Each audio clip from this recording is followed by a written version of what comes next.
Let's start off. Let's look into Ethiopia. The election crisis. What's going on in Ethiopia today? And the messages or the lessons that we could actually look into from your perspective. So I think that's a brilliant question, Andu. You know, sometimes I wish I could come here and talk about bright things. But I think that mostly I argue about standards, how our standards should be. Now, the Ethiopian election was not an election. It was an enigmatic election because the entire northern Ethiopia did not vote. The Tigray, you know, there's war there, in the Amhara state. And you know that the prime minister there, he's the president? Yes. Because it's changed. Yes. Yeah. So he has assumed executive power. He's become more dictatorial. He's even abolished the pretense of the ceremonial prime minister. There was no election. He has this philosophy called Moderna. He's even written a book about it. So it's a collection of mumbo jumbo, a collection of feel-good, Presbyterian feel-good kind of book about trying to change Ethiopia, which is a job of the prophets. I mean, changing Ethiopia is not a joke. But, you know, it's human beings who live in Ethiopia. And those human beings' lives can be changed with the leadership that Africa deserves. Yeah. And in Ethiopia, there is now the label that it could be the Yugoslavia of Africa. And that there could be about 2 to 3 states that emerge out of Ethiopia if the conflict continues this way. Because, you know, they killed 2 million civilians and military personnel in the last war. Yes. It was simply because of the change of power. Nothing less, nothing more. And that has yet to be solved. The talks were taken to South Africa by President Uhuru then and Olusegun Obasanjo. Am I saying that right? Nope. Olusegun. Olusegun. It's a she. Yes. Because he's Yoruba. Yes. So Olusegun Obasanjo, who was president of Nigeria before I was born, I think. So the guy is very strong. He's still doing his job. You know, so we got a process there in which the TPLF, you know, TPLF was the former organization that ruled the country. And this Moderna prime minister, who is now president. So I am gloomy about South Ethiopia. I do not think that these, you can safely say fake election. No justice, no peace. መቆጨት ብቻውን የህፃናትን ህይወት አያድንልህም። ዛሬ የመጣሁት የዲፕሎማሲያዊ ቃላትን ለመደርደር ወይም የፖለቲካ ትንተናን ለመስጠት አይደለም። ዛሬ የምናገረው ስለ ህልውናችን፣ ስለ ማንነታችንና ስለ መጪው ትውልድ እጣ ፈንታ ነው። በአርሲ ምድር፣ በኦሮሚያ የተለያዩ አካባቢዎችና እንዲሁም በተለያዩ የኢትዮጵያ አካባቢዎች በወገኖቻችን ላይ እየተፈጸመ ያለው ግፍ የጭካኔዎች ሁሉ ጭካኔ ማብቂያ ሊግመጥ ንጹሃን አማራና ኦርቶዶክስ በመሆናቸው ብቻ ቤታቸው ተዘግቶባቸው እሳት ላያቸው ላይ ይለኮስባቸዋል። ህፃናት የወደፊት ተስፋቸው ሳይለመልም በገጀራ ይቆራረጣል። የቤተ ክርስቲያን መብራቶች የሆኑ የሃይማኖት አባቶቻችን በአደባባይ በጥይትና በብረት ይህ ጥቃት በአንድ ግለሰብ ላይ የተሰነዘረ ጥቃት ብቻ አይደለም። ይህ ጥቃት በእምነታችን በታሪካችንና በደማችን ላይ የተቃጣ ቀጥተኛ የህልውና ጦርነት ነው። አይኔን እያየስማኝ መንግስት ስልጣንና ኃላፊነቱን ዘንግቶ የንጹሃንን ደም መጠበቅ ካቆመ በጣም ቆይቷል። ጥቃት በደረሰ ቁጥር የሚሰማው ስልችት ያለን የማያልቀው የፖለቲካ የሰበብ ድራማ ነው። ሸኔ ያደረገው ይልሃል። ሸኔው ደግሞ በመንግስት የሚደገፈው ሌላኛው ሸኔ ነው ይልሃል። በዚህ የኃላፊነት ሽግግርና ቅብብሎሽ እንዲሁም የጥቅም ጨዋታ መሃል ላይ የሚፈሰው የኦርቶዶክስና የአማራ ደም ነው። የሚታረደው የአማራ ህፃን ነው። እንግዲህ ከማይገኝ ፍትህ ጀርባ በፍጹም ስንሮጥ አንገኝም። ከማይደርስ የመንግስት ጥበቃ ጀርባ አንሸሸግም። መጋረጃው ሙሉ በሙሉ ተቀዷል። እውነታው ፍንትው ብሎ ወጥቷል። በወገኖቻችን ደም ላይ ቁማር በሚጫወቱ ኃይሎች ፊት የምንማጸንበት ድምጽ ፈጽሞ የለንም። ካሁን በኋላ ፍትህ በሌለበት ሰላም አይኖርም። No justice, ኖ ፒስ።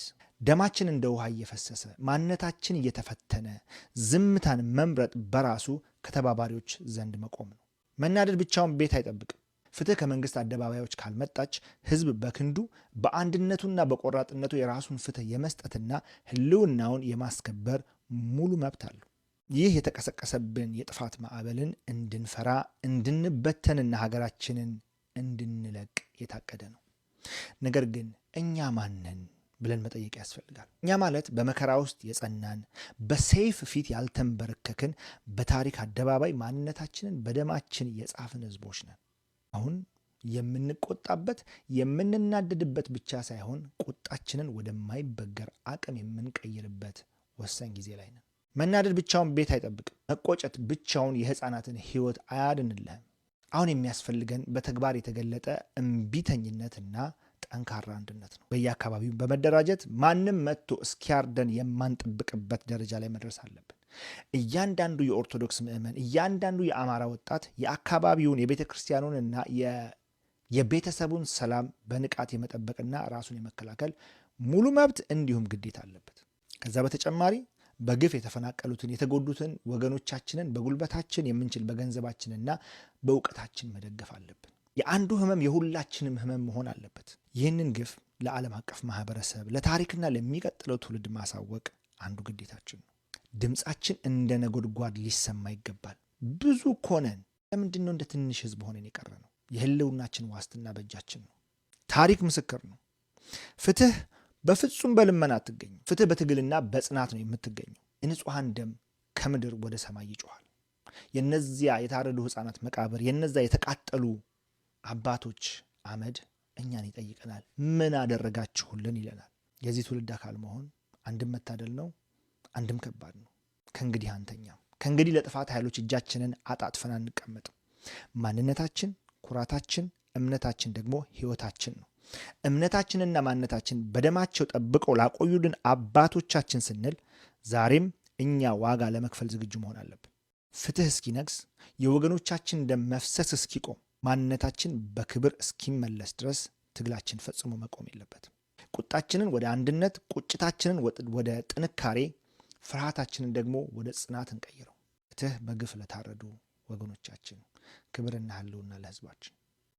የአርሲ ኦርቶዶክሳውያን ጨፍጫፊዎችና አራጆች እንዲሁም ደጋፊዎቻቸው ለሚያመልኩት ደም እየገበሩለት ስለሆነ ዛሬም እንዲህ ይላሉ። በአርሲ ዞን ውስጥ ኦርቶዶክሳውያን ተገደሉ። አዎ እሰይ እንኳን ተገደሉ። በአርሲ ዞን ውስጥ ቤተ ክርስቲያን ተቃጠለ። እሰይ እንኳን ተቃጠለ። ሲያንስባችሁ ነው። ሰላምታ አረሰውም። ሰላሙ አለይኩም ወራህመቱላሂ ወበረካቱ። ወግረው አርደው ያረኩት በሞታችንም ጭራሽ እየተደሳሰቱ ነው።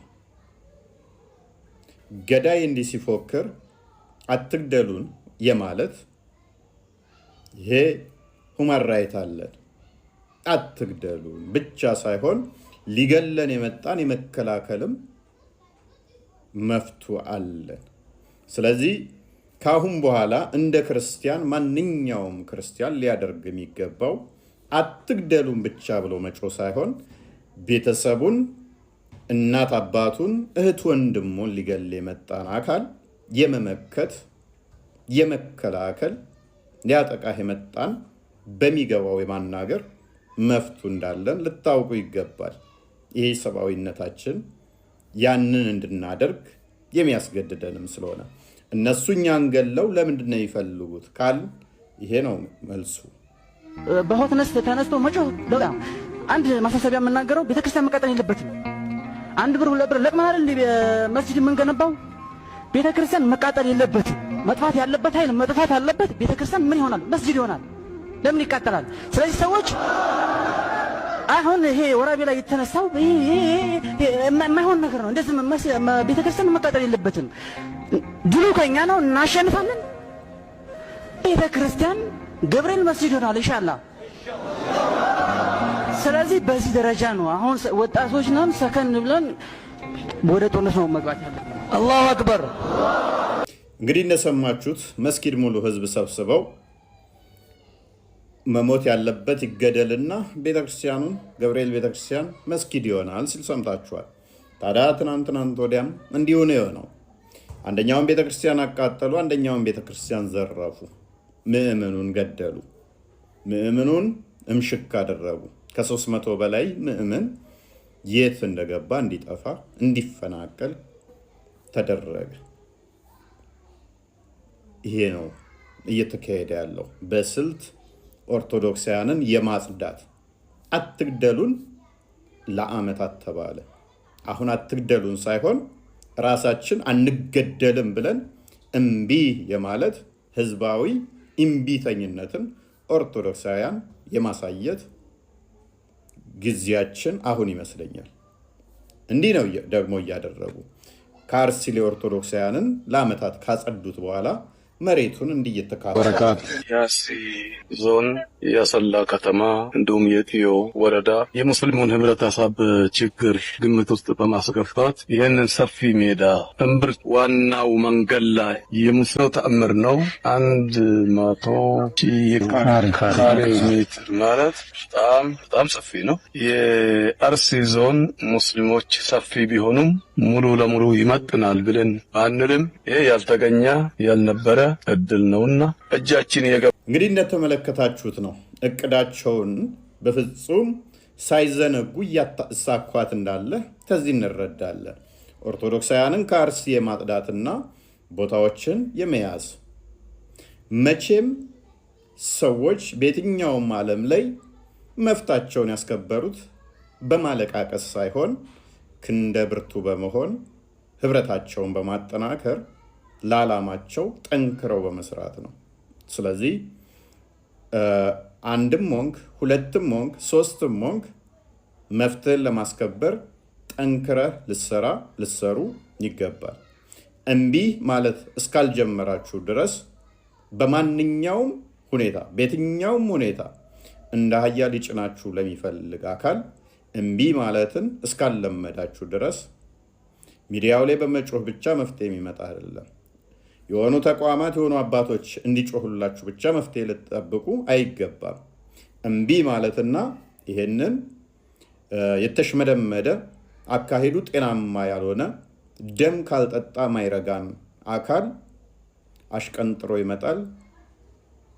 የሁላችንም ድርሻ ይሆናል።